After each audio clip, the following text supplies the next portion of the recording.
It's just a few days away now, just precisely, I think, about a week. And naturally, everyone is wondering what the outcome at Copenhagen will be.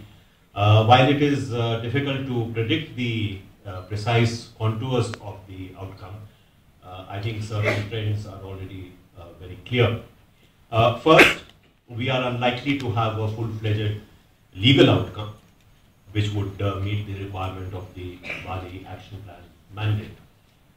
Second, the outcome is unlikely to meet international expectations, whether these expectations are in terms of emission reduction, significant emission reduction targets of the developed countries, or the mobilization and deployment of substantial financial resources to support mitigation and adaptation action among developing countries. And third, the negotiations are likely to continue post-Copenhagen, and there could be a deadline for concluding them at an early date, and at least not beyond the 16th Conference of Parties, which is expected to be held in Mexico in 2010.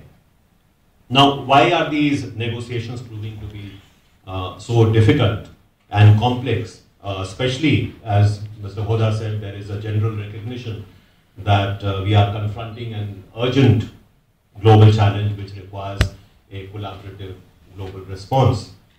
Those who have dealt with trade-related issues, and ICRIER, I'm sure, is very familiar with this, may well have a sense of deja vu here.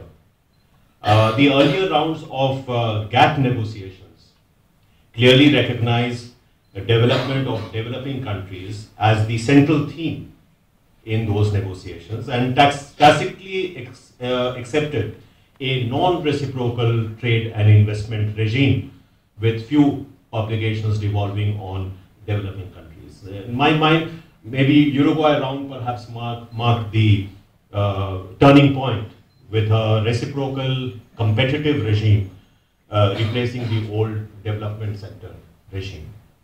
Currently, the UNFCCC, the UN Framework Convention on Climate Change, is perhaps the only international treaty which has a principle of differentiation which is favorable to developing countries. And now what you find happening in the negotiations is there is a determined bid to replace this with an essentially reciprocity-based regime. And of course, it